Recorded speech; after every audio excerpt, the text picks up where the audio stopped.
أعوذ بالله من الشيطان اللعين الرجيم بسم الله الرحمن الرحيم وبه نستعين رب اشرح لي صدري ويسر لي أمري واحلل عقدة من لساني يفقهوا قولي قال الحكيم في محكم كتابه الكريم أعوذ بالله من الشيطان اللعين الرجيم ولا تحسبن الله غافلا عما يعمل الظالمون إنما يؤخرهم ليوم تشخص فيه الأبصار صدق الله العلي العظيم. Allahın salamı olsun siz, əziz, dəyərli, möhtərəm böyüklərimə, əzizlərimə, məscidimizin əhlinə və səsimizi eşidən hər kəsə. Allahdan diləyək etdiyimiz duaları, qıldığımız namazları Rəbbimizə əl açaraq qəlbimizin dərinliyindən dilimizdə ifadə etdiyimiz bütün dua, hacət və mətləbləri bizdən qəbul eləsin inşallah. Və daima bizi bir-birimizə mehriban qərar versin. Qəlbimizdən kini, küdurəti, şeytanəti, vəsvəsəni kənar eləsin. Möhtərəm cəmaatımız, əziz möminlər, müsəlmanlar, bildiyimiz kimi bugün Cümə günüdür. Cümə seyyidül əyyamdır. Həftə günləri içərisində günəşin üzərinə düşdüyü ən xeyirli, ən nurani, ən bərəkətli bir gündür. Və Quran sünniyə əsaslandıqda bugün sonuncu xilaskarımızın, sonuncu vəd olunmuş höccətimizin də gəliş günüdür. Bir sözlə bugün o gündür ki, yer üzərində haqsızlıq, ədalətsizlik, zülm baş alıb getdiyi bir vaxtda o həzrət gəlişi ilə haqsızlığı aradan aparıb, haqqı, ədalətsizliyi aradan aparıb, ədaləti, zülmün, sitəmin, nifaqın kökünü kəsərək yer üzərində sülhü, əmniyyəti bərqərar edəcək. Allah o günü görməyi hər birimizə nəsib eləsin. Əgər ömrümüz vəfa qılmazsa, o günü görə bilməriksə, yaşadığımız bu ömürdə boynumuza düşən, üzərimizə düşən bütün vəzifələri tam, dürüst yerinə yetirənlərdən Allah bizi qərar versin inşallah. Bugün möhtərəm cəmaatımız sizinlə mübarək Quran-ı Kərimin İbrahim surəsinin 42-ci ayəti barəsində danışacaq. Mövzumuz zülm və zalimin aqibəti və bu mövzu ətrafında Quran-ı Kərimdən ayətlər, Əhl-i-Beyt imamlarından hədislər, kəlamlar söyləyib və mövzumuzun ətrafında danışacaq. Zülm və zalimin aqibəti. Allah Teala mübarək Quran-ı Kərimdə İbrahim surəsinin 42-ci ayəsində belə buyurur. Bismillahirrahmanirrahim. وَلَا تَحْسَبَنَّ اللّٰهَ غَافِلًا عَمَّا يَعْمَلُ الظَّالِمُونَ Buyurur, zalimların nə etdiklərini, nə törətdikləri barədə Allahı xəbərsiz sanma. Elə bilmə Allah bunları görmür, elə bilmə Allah bunları bilmir. İnnəmā yuəxxiruhum liyawmin təşxasu fihil əbsar. Allah onları gözlərinin bərələcəyi günə qədər möhlət verər, gecikdirər. Allah səbr edər və bu səbri ilə onları bir daha imtihan eləyər, sınağa çəkər. Bir sözlə, ayət-i şərifədən belə məlum olur ki, Uca Rəbbimiz bəzi insanların sanki psixoloji baxımdan bu barədə Allah barəsində bədgüman olduqlarını hiss edərək onların psixologiyasına bir cavab verir.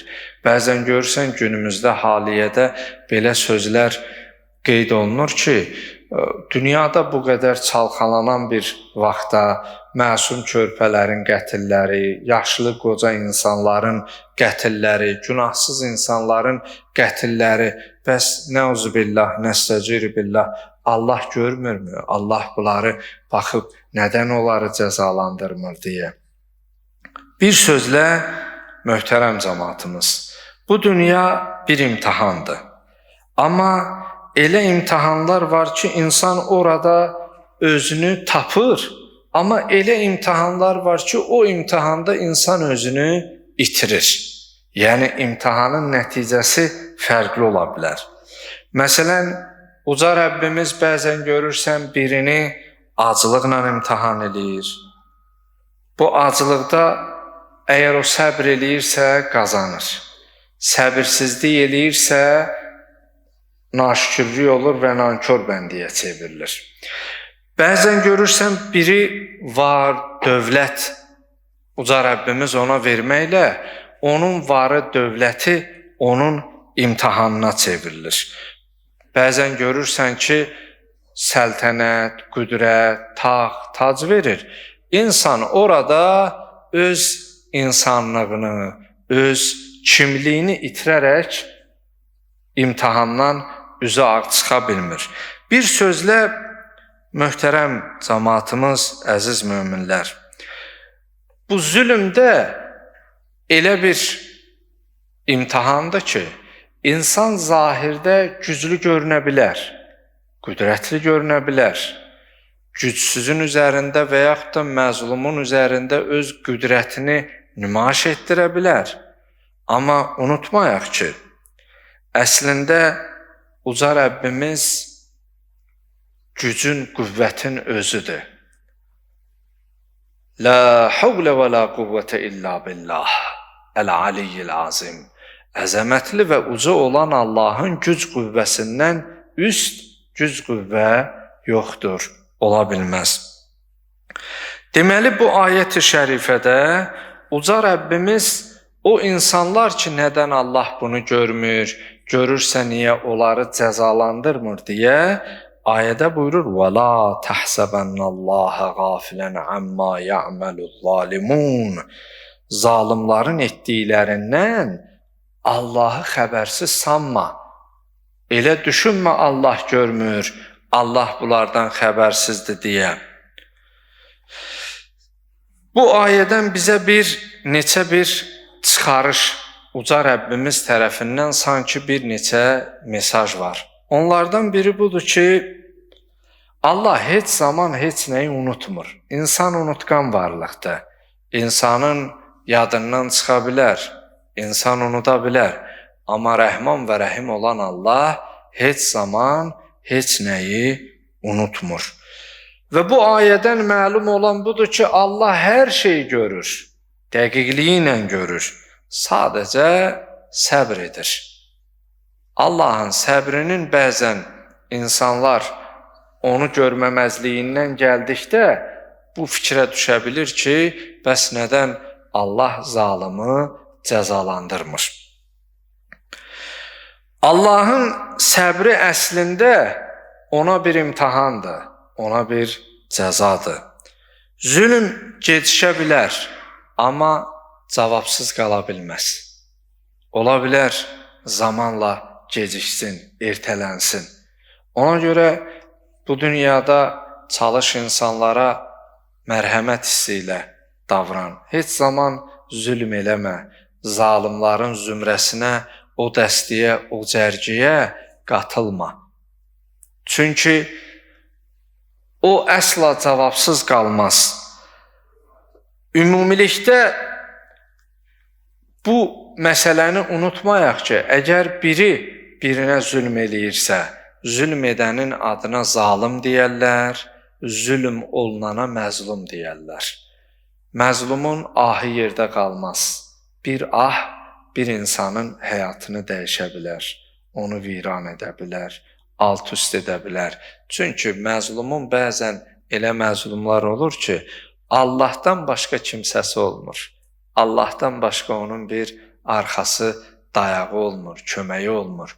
Əgər doğrudan da bir insan özünə arxa dayaq Allahı bilə, onun qarşısında heç bir güc qüvvət tab gətirə bilməz. Və uca Rəbbimiz Qurani Kərimdə Ali İmran surəsinin 57-ci ayəsində buyurur: İnnallaha la yuhibbul zalimin. Allah zalimləri sevməz. Allah zalimləri dost tutmaz.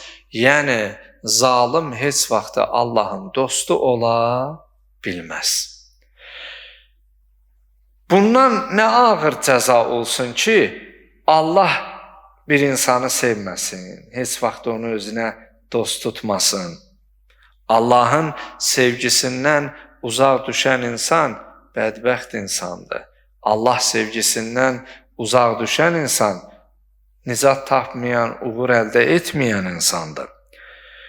Bu ayədən də belə başa düşülür ki, zülm etmək insanı Allahdan uzaqlaşdırır. İlahi sevgi ən böyük nemətdir, amma insan zülm edərək zalimlar zümrəsinə özünü daxil etdikdə, ən böyük ilahi sevgi olan nemətdən insan özünü nə edir?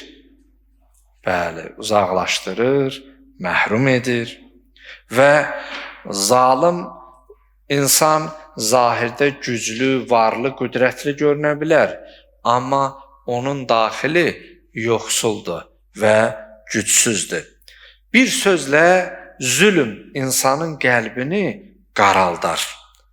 Amma insanın mərhəmət duyğusu olmaq onun qəlbini nurlandırar. Zülm insanı haqsızlığa, ədalətsizliyə aparar, amma ilahi ədalət baş verdikdə bu heç zaman cavabsız qalmayacaq. O səbəbdən biz tarixə bir nəzər salmış olsa, hələ haliyyə gəlib toxunmazdan əlavə, bizim İmam Əli əleyhissalam Nəhcül Bəlağədə buyurur: Ma əksərəl ibər və əqəllül etibar. Ma əksərəl ibər və əqəlləl etibar. Dünyadan ibrət götürüləsi şeylər çox, amma ibrət alanlarsa çox azdır. Yəni əslində ibrət götürüləsi şeylərimiz çoxdur. Amma biz bəzən görüb görməməzlikdən, eşidib eşitməməzlikdən, bilib bilməməzlikdən gəlirik. Baxırıq sanki görmürük, eşidirik sanki eşitmirik. Əgər biz tarixə baxmış olsaq, Firon əleyhillənə vəl əzab o zülmün ən pik həddində idi də, kulminasiya zirvəsində idi. Hətta bugün görsən, dilimizdə el məsəli də qalıb. Biri biraz atamanlıq eləyəndə, dikbaşlıq eləyəndə, özündən deyib, mənəm deyib, sinəsinə döyəndə, bəziləri deyir ki, nə Fironluq eləyirsən? Yəni, həmin bu söz elə o Firondan, o ad olaraq oradan qalıb ki, Firon sadəcə bir padişah deyildi. Dövrünün, belə deyək də, sadəcə şahı sultanı deyildi.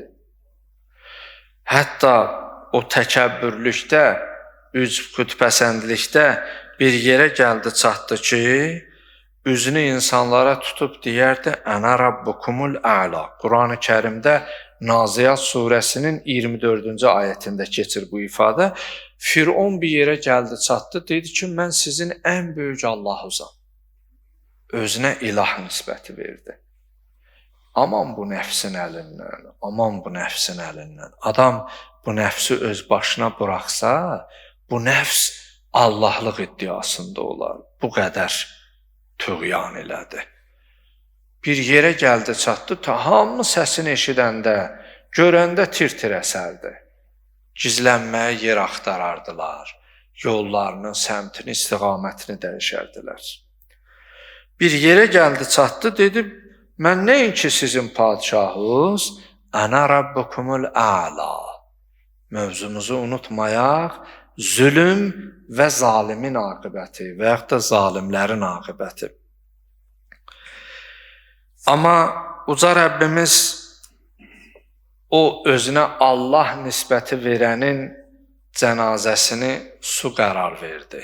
Su həyatdır. Allah bizi su ilə Qurani-Kərimdə Allah Taala buyurur, biz hər şeyə həyatı su ilə verdik. Bu günləri məsələn başqa qalaktikalara səyahət etdikdə orada canlı var, yaşayış var, yoxsa yox bilmək istədikdə ilk orada su axtarırlar.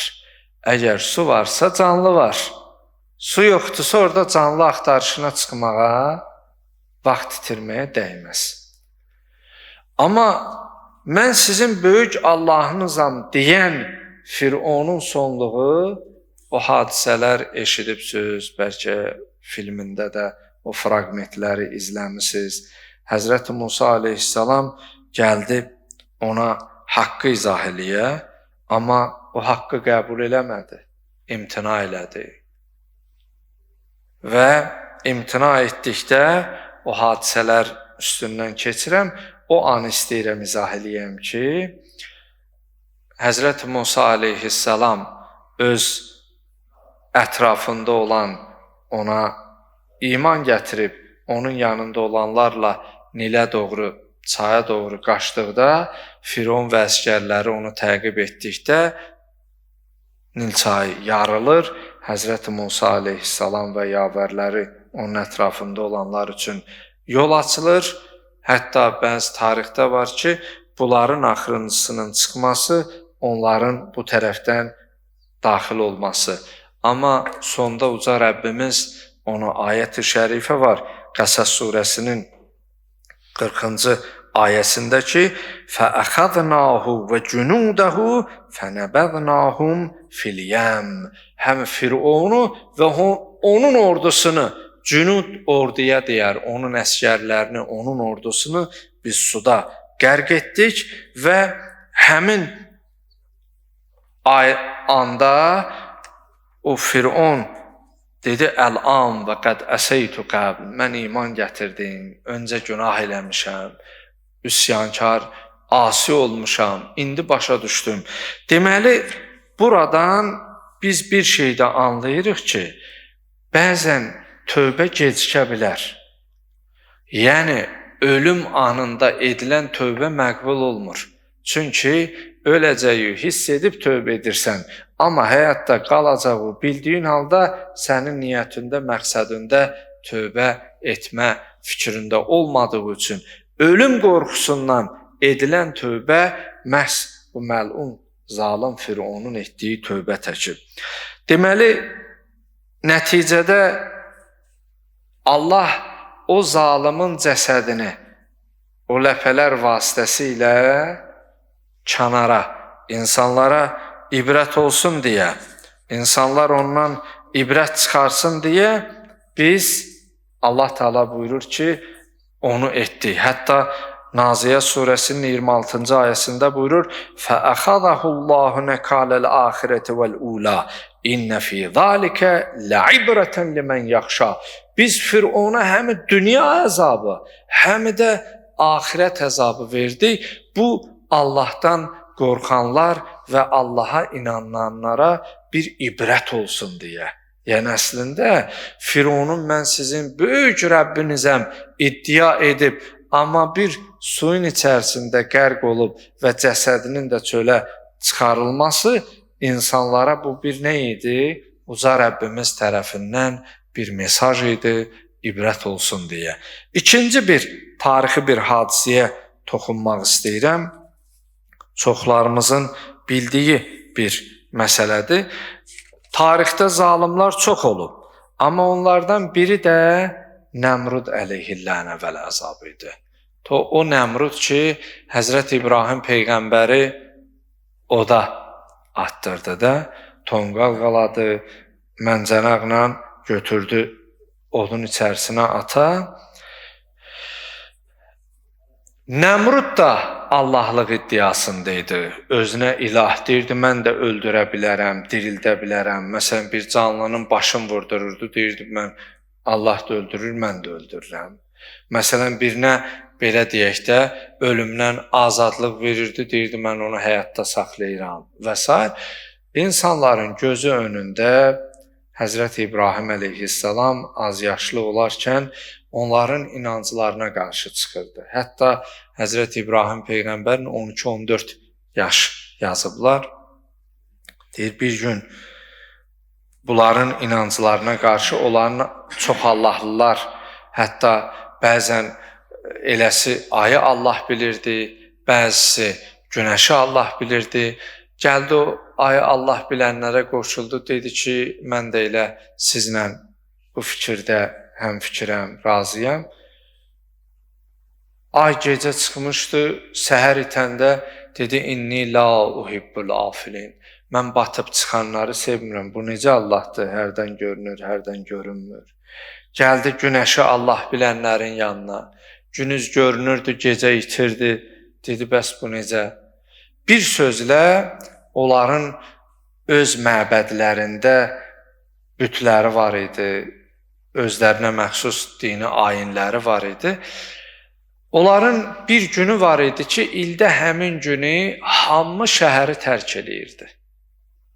Hamı bir nəfər kimi şəhəri tərk eləyib təbiət qoynağına gedirdilər. Bunlar hamısı gedəndə Həzrəti İbrahim əleyhissalam şəhəri tərk eləmir. Babilistanda, Babil məntəqəsində tarixdə yazırlar. Şəhəri tərk eləmir. Hamı çıxıb gedəndən sonra Həzrəti İbrahim əleyhissalam əlinə bir balta alır. Bunların məbədində olan bütün bütlərin hamısını qırır, tökür, yerlə yeksan eləyir. Amma bunların ən ana, ən baş bütü ki var idi. Baltanı da gətirir, verir onun əlinə. Buna dəymir, toxunmur. Bunlar səhərsi gün şəhərə qaydanda, hərə öz evinə, məbədə gələn şəhərə səs düşür ki, bizim Allahları kimsə balta ilə qırıb, dağıdıb, yerlə yeksan eləyib. Kim edər, kim etməz? Deyirlər, bir cavan oğlan var idi, o bizim inanclarımıza həmişə əks gedərdi. Eləsə o eləyib. Soruşurlar bir-birindən, soraqlayırlar, şəhəri tərk eləyəndə kimsə bunu görüb, görən yox. Təbiət qoynunda kimsə bununla qarşılaşıb, yox. Məlum olur ki, bu nə bizlə şəhərdən çıxıb, nə də bizimlə təbiət qoynunda olur. Gətirirlər bunu Nəmrudun sarayına, vəkil, vəzir, əşraf, əyan. Deyirlər ki, bunu sən eləmisən. Həzrəti İbrahim Peyğəmbər desə mən eləməmişəm, yalan olar. Demir mən eləməmişəm. Deyir, bəs siz onları Allah bilmirsiniz. Deyir, hə, bizim Allahımızdır. Deyir, o qalan, sağ qalan da belə deyək. Ən böyücüdür, hə. Deyir, onda elə Allahınızdan soruşun, görün onu kim eləyib. Məndən niyə soruşursunuz? O biri tərəfdən də deyir ki, bəlkə elə o özü bunları qırıb. Siz hamımız tərk eləyib gedmişsiniz, tək qalıb, gələn gedən yoxdur, əsəbləşib elə bu yerdə qalanları da balta ilə qırıb. Bir sözlə Həzrəti İbrahim əleyhissalamın o elmi və məntiqi qarşısında bir söz deyə bilmirlər. Bu yenə etiraf eləyəndə ki, mən Allaham. Həzrəti İbrahim Peyğəmbər buyurur ki, mənim etiqad bəslədiyim Allah günəşi şərqdən çıxarır, qərbdə batırır. Məşriqdən çıxarır, məğribdə batırır. Sən də Allahsansa onu məğribdən çıxart, məşriqdə batır. Ondan sonra biz etiqad eləyək ki, sən Allahsan. Təbii ki, bunu eləyə bilmir və Həzrət İbrahim Peyğəmbərin bu məntiqi qarşısında öz acizliyini də etiraf eləmək istəmir, amma rüsvay və xəcil olmasın deyə fərman verir, göstəriş verir ki, tonqal qalıyın, bunu ataq tonqala, başqalarına da ibrət olsun ki, bizim inanclarımıza qarşı, şaha, sultana, padişaha qarşı kim çıxmış olsa, qarşı çıxmış olsa, onun da aqibəti ilə bu cavanın aqibəti kim olacaq? Əl-qissə, əl-qərəz, mancanaqla o hadisəni bilirsiniz, məqsədim orada deyir, o zülm və zalimin aqibətidir deyə istəyirəm özünə Allah deyib Allahlıq iddiası eləyən, özünü belə deyək də mütləq güc, qüvvət, indiki dillə desək, super güc hiss eləyənin qarşısına Allah zəif bir güc göstərərək onu məhv nabud eləyir, aradan aparır, məğlub edir deyə bir hadisəyə toxunuq. Demək, o zaman Həzrət İbrahim əleyhissalam məncənəqin içərisində oda atılarkən Allahın vəhy mələyi yaxınlaşır, Cənab-ı Cəbrail. Çox eşitməli bir sözdür. Cənab-ı Cəbrail gəlir, deyir, mən vəhy mələyiyəm, gəlmişəm sənə kömək eləyəm. Məndən nə istəyirsən, nə imdadın? Deyir ki, mənim oda atılmağımı sənin və mənim yaradanım olan, Rəbbim olan Allah bilir. Deyir, bilir. Deyir, onda o bilirsə, o qüdrət, qüvvət sahibi odur. Onda belə olmağı məsləhət bilir. Sən özün də gücə, qüvvətə, köməyə ehtiyac olan bir varlıqsan. Əgər məsləhət olsa məni buradan qurtarmağa, güc və qüvvətin sahibi olan, onun xaliqi olan, onun yaradanı olan Allah özü mənə yar və yardımcı olar. Və orada Taha surəsində də ayət-i şərifə var. Qul kuni ya nar kuni bərdən və səlamən alə İbrahim. Ey od, Həzrəti İbrahim üçün sərin və səlamətli ol. Nə soyuq olma, nə isti olma. Atırlar, təsəvvür elə Allahın ecaz və qüdrətinə bax ki, odun hərarətindən ətrafda olanlar yaxın gələ bilmir. Amma od yanıb qurtarandan sonra görürlər ki, Həzrət İbrahim əleyhissalam sağ və səlamətdir. Yəni, təsəvvür elə, ətrafda olanları yandırır. Bu Allahın ecaz və qüdrətidir. Yəni, belə baxanda odun zatında yandırıcılıq var. Yəni, yandırıcılığı oddan ayırıb təsəvvür eləmək çox çətindir. Amma əzəmət və qüdrət sahibi olan Allah buyurur Yasin surəsində İza əradəllah li şeyin kun fəyəkun. Allah bir şeyin olmasını iradə eləsə, ol deməsi yetər ki, olsun. Yəni, o tonqal Allahın ey od, Həzrət İbrahim üçün salam və səlamət, yəni sərin və əmniyyətdə ol deməsi nəticəsi Gülüstana çevirirdi. Amma gələk zülm və zalimin nəticəsinə, aqibətinə.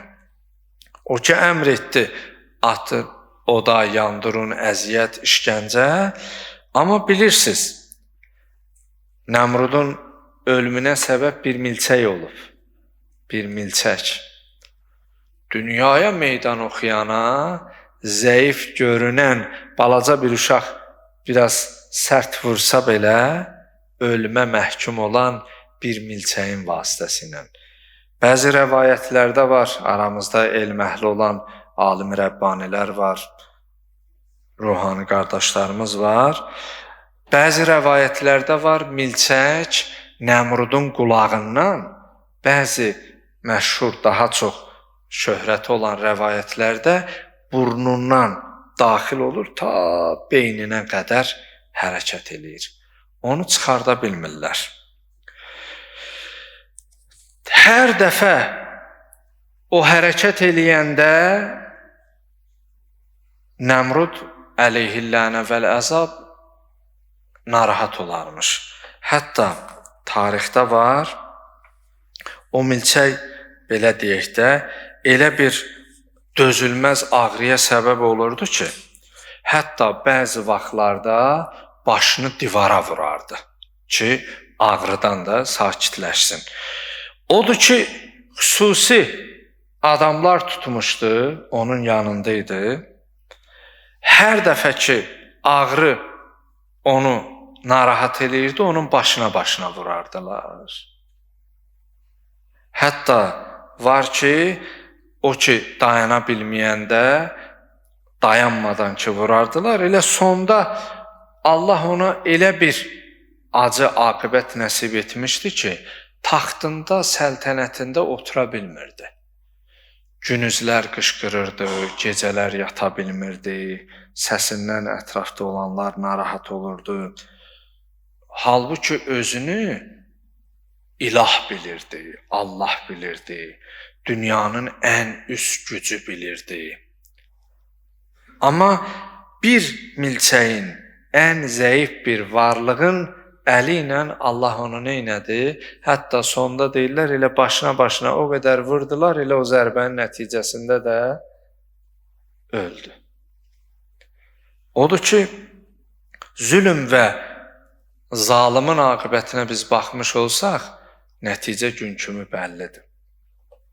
Və digər bir misalla sözümü yekunlaşdırım. Biz elə yaxın öz yaşadığımız dövrdən misallar da gətirə bilərik, nümunələr gətirə bilərik. Baxsaq, tarixdən Kərbəla səhnəsinə İmam Hüseyin əleyhissalam da köməksiz idi. Çox saylı dəstənin qarşısında az idi. Amma Allah Teala Quran-ı Kərimdə buyurur ki, biz az dəstə ilə çox dəstəyə qalib gəlmişik. Az dəstə ilə çox dəstəni məğlub eləmişik və həmin o az dəstə özü həm də susuz idi. Və təsəvvür edin, Allah heç kimi ailəsi, övladı yanında xəcalətli, şərməndə eləməsin.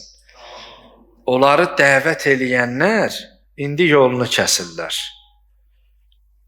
Gəl qılınclarımız qınındadır, sənlənik deyənlər indi əllərində qılınc behiş cavanlarının ağasına doğru hərəkət edirlər. Amma nəticə etibarilə yenə həmin gün qanın qılınclara qələbə çaldığı gün oldu. Bugün baxsaq, həmin o az dəstənin uğrunda, nəticəsində milyonlar insan ərbəyin vaxtı həmin o şahın, sultanın görüşünə gedir.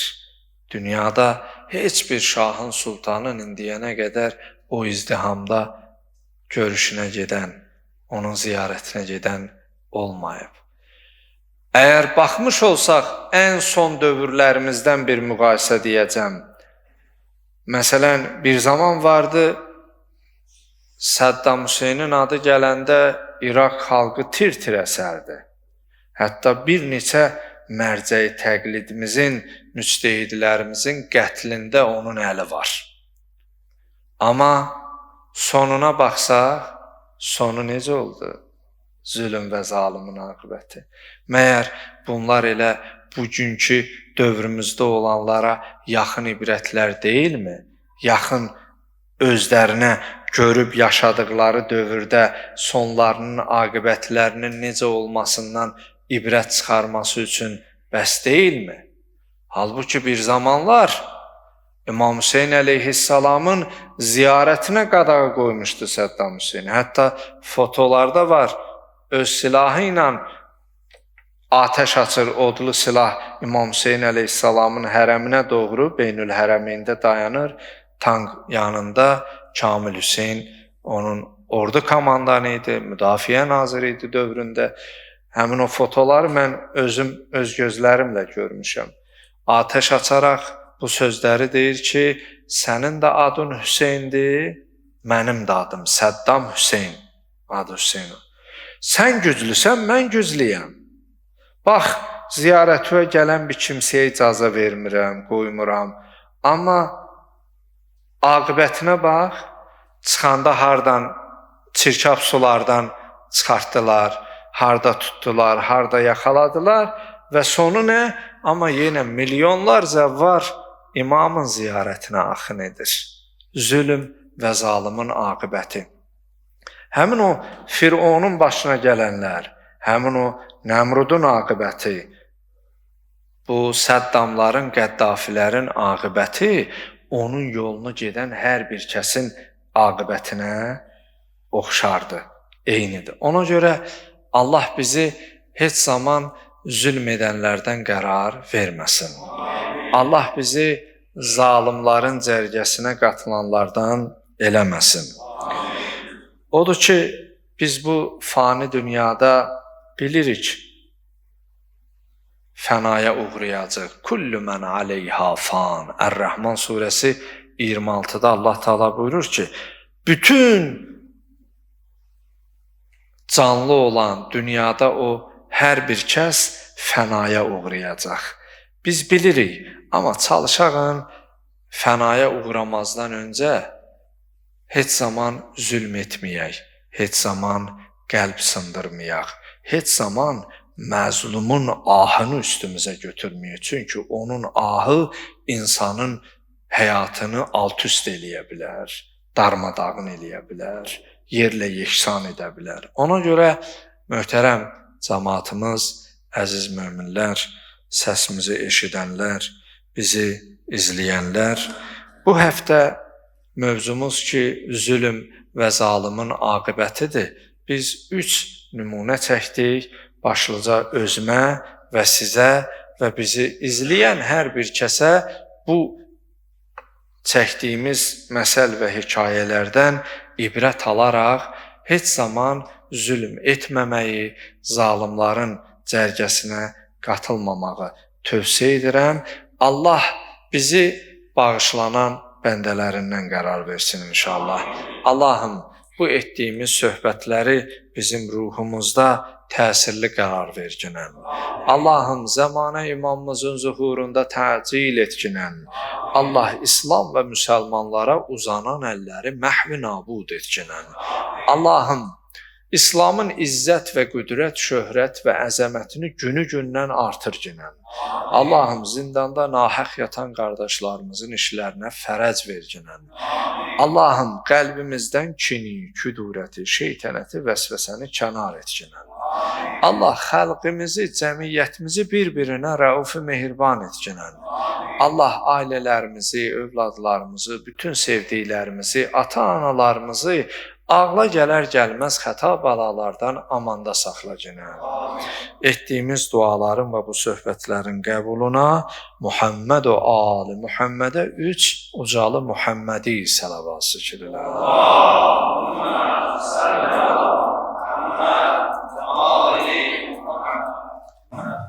Zindanlarda olan məhbuslara, müşriklərin həmd olunmasına xatir səlavat zikirləyək.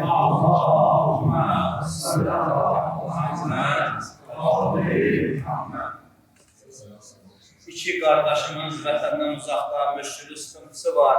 Tezliklə sıxıntılarının, müşriklərin aradan gedib sağ-salim vətənimizə dönmələrinə səlavat zikirləyək.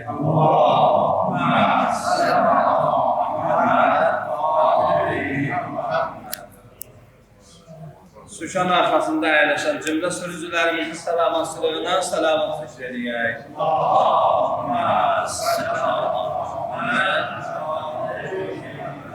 Övlad arzusunda olan ailələrimiz var. Tezliklə əməl salih övladları olmalarına salavat zikr edək.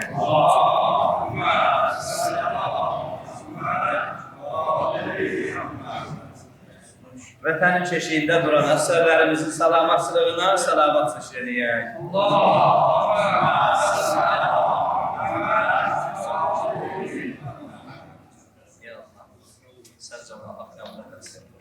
Din İslamın qüvvətlənməsinə, din düşmənlərdən, məhnunabı olmalardan getmələrinə salavat.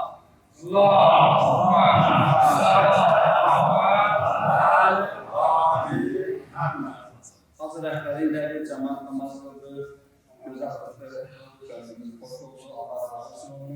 Özünün ailəsi salavatına fatih, özünün evinin daha bərəkət olmasına mütərik və dünyasını dəyişmiş ata-babalarının, ənbaqlarının istirahət evine fatih, salavat zikr edək.